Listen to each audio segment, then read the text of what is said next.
Hello, Internet. Hello, Facebook. Hello, Instagram. Anywhere else this video may appear. My name is Samuel Heber from SamuelHeber.net. Samuel Heber on Facebook. Samuel Heber on YouTube. Heber Family Adventures on Instagrams. I'm here today with Jackie for another edition of Heroes of Autism. Last week, me and Jackie did an interview, but my computer decided to be a jerk and not properly process the file. So we're gonna do this is take two. Jackie, take it away. Who are you? My name is Jackie Lokus. I am adult program director for the agency Piece of Our Puzzle. I was born and raised in Philadelphia. I have a cat named Jinx. I'm also a graduate from University of the Arts. I majored in sculpture and minored in art therapy. And using my art therapy towards my career today, I've been either volunteering or working with those on the spectrum on and off for about 8 years. Awesome. So can you tell us a bit about the company you work for, Puzzle, that for those of you who don't know your organization? So Piece of Our Puzzle, excuse me, is a privately owned small business agency. We do one-on-one casework with special needs children and adults. As far as adults, we provide services in-home and in the community. Awesome. I noticed that you do a couple workshops on romantic relationships and sexuality. Can you go a bit into those workshops about what they're about?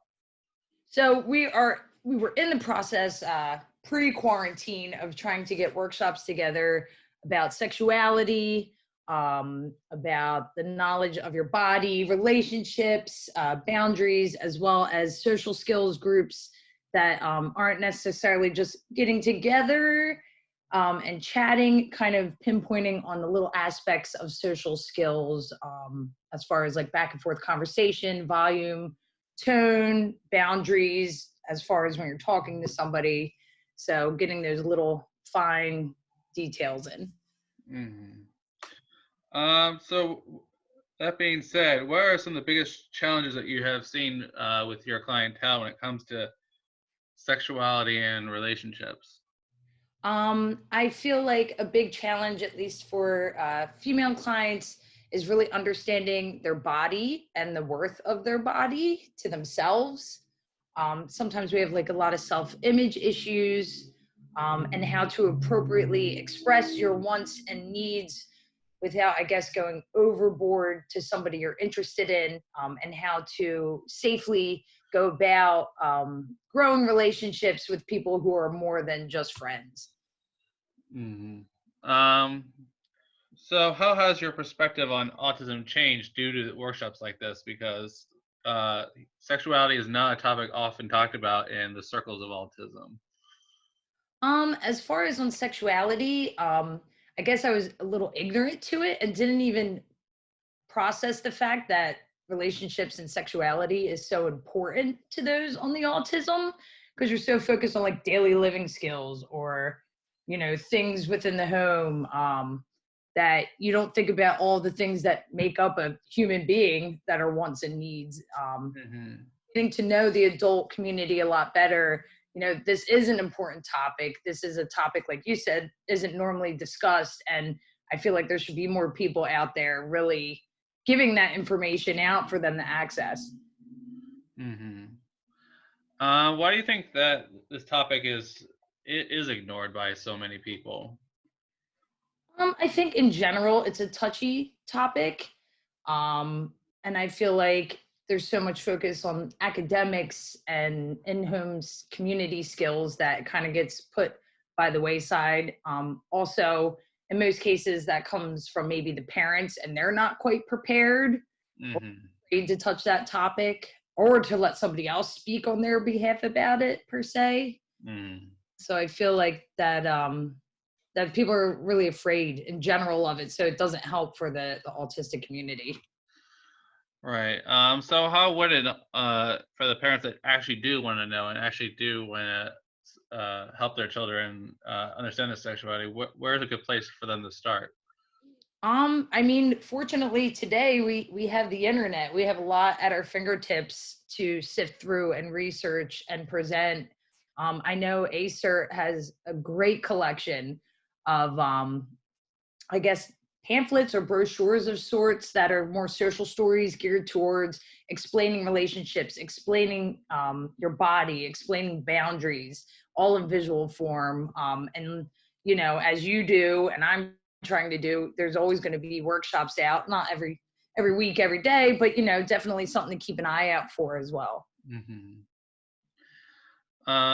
So what are the challenges that for autistic boys in regards to this topic versus girls, or are they the same exact issues that are struggles that are being faced, and then how can boys or girls overcome these challenges that we just talked about a few minutes ago? I feel like they're both much the same on both genders, as far as I'm aware. I mean, it's really just nurturing the process of interactions for them all. Um, Mm-hmm. but I think, you know, the process again is going through explaining to them all the aspects of this, and then, you know, really starting in natural situations, as far as, you know, seeing how you interact with somebody you're interested in, or even a friend, starting small and then just kind of working everything up and as natural as you can get it, you know. Mm-hmm. Gotcha. So how then? What are some of the branching away from sexuality for a bit? What are some of the other challenges you see in your clientele that are at the adult age versus, say, a school age person on the spectrum? I feel like besides social skills and sexuality, community inclusion can be a big one as well. As well as Mhm. dignity of risk, which kind of goes hand in hand with that. You know, really exploring and understanding that there are triumphs and tribulations to every action and reaction we have, in a natural way. I feel like a lot of things are very controlled, and Mhm. you know, I wish there was more of that out there, giving them the dignity of risk to figure life out just like we have. Mhm. Yeah, and folks, that's a huge thing that I'm about is allowing autistic adults the chance to take that risk. To, as Miss Frizzle often says, take chances and make mistakes, because that is life's biggest teacher. Whether you're neurotypical or bipolar, schizophrenic, autistic, neurotypical, that's the biggest life teacher. And often it's really hard for parents to let go of the leash and see what their children are actually capable of. For the parents that are struggling to let go of the umbilical cord or leash or whatever metaphor you want to use here, what would you say to them that it would make it easier for them, like allow their children to take that adult chance? I mean, services and supports are always a start.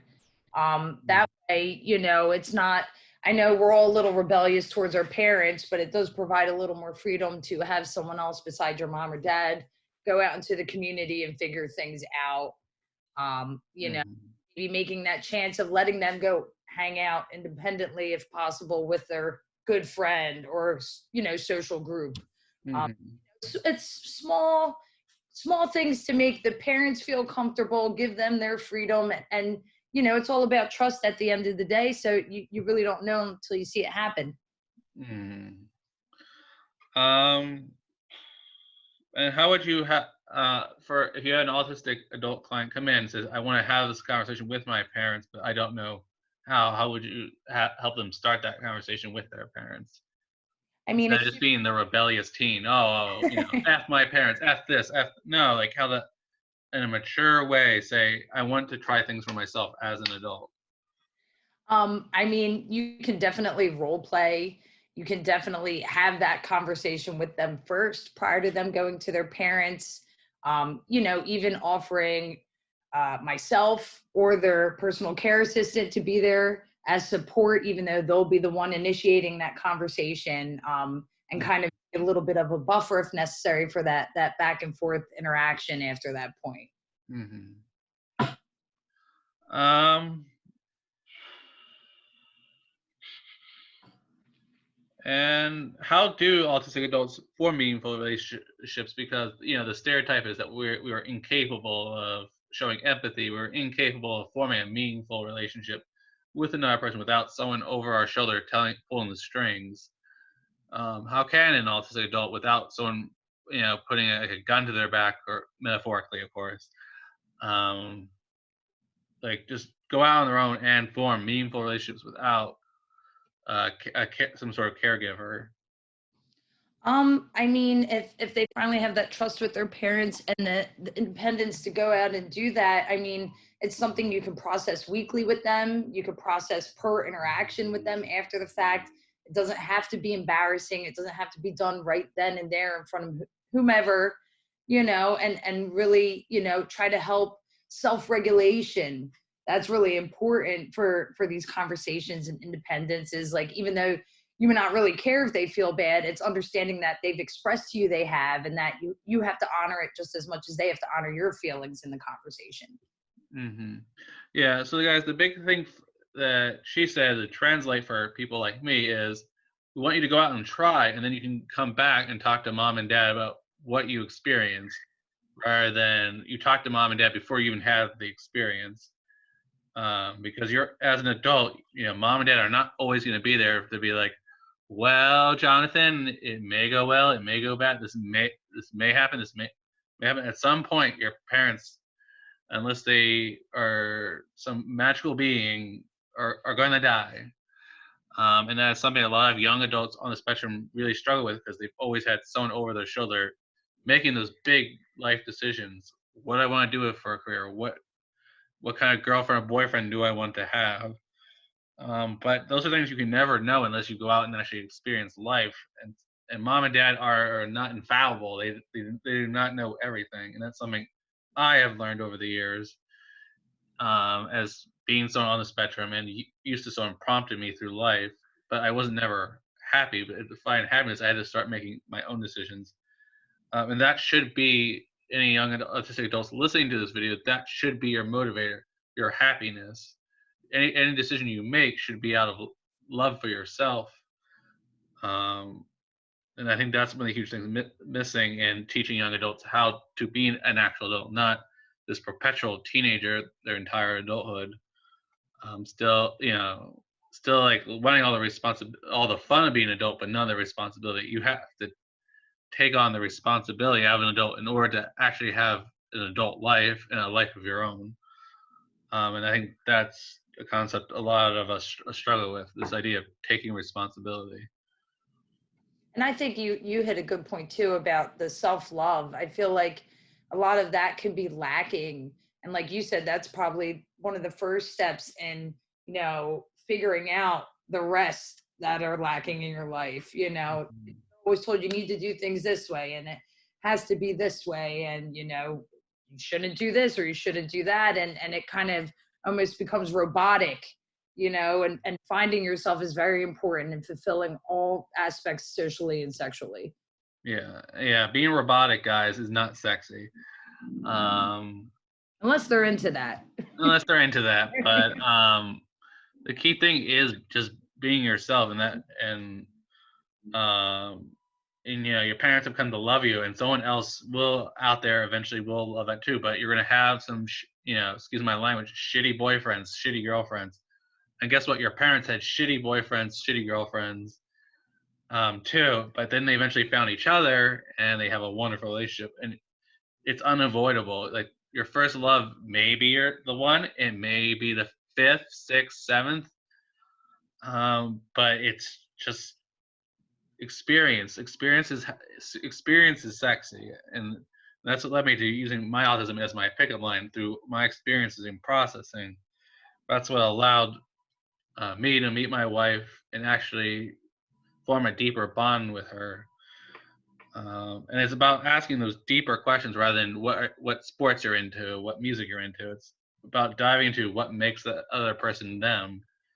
That was a big shock for me, because I was like puppy in love with my wife, and she's like, "You don't even know me, and you're saying I love you already." I'm like, "Yeah." And she's like, "You never asked me where I'm from, why I am the way I am," and I'm like, and it just blew my mind, because in schools, autistic people are taught these are the questions you ask in order to connect with someone, but these are very superficial questions to ask, and also they're just stereotypes of things you're supposed to say and do.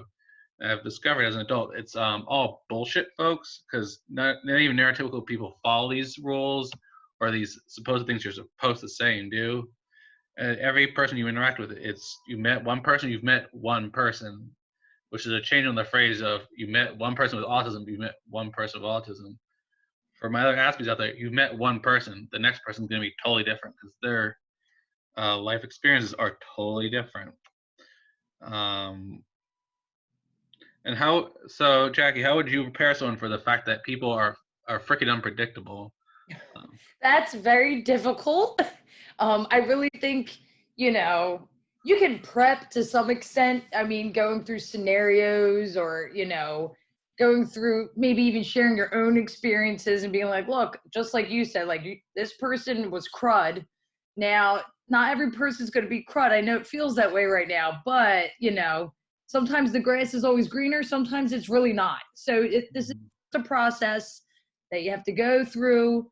But I think just having yourself open to any and all situations you might hear, and speaking for parents as well, just having that openness, understanding, being kind and supportive, even if this person is crud and you want to stick with them, it's just how it is. Let them figure it out. Sometimes I have to touch the stove 3 times to figure out what I'm doing is not right. So Right.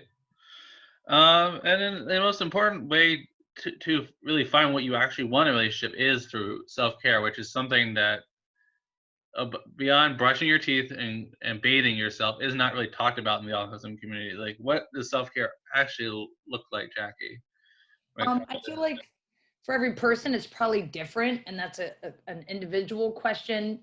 For me, self-care is playing with my cat and napping and trying to bathe every day. So, like, to somebody else, might be like, I like to go exercise.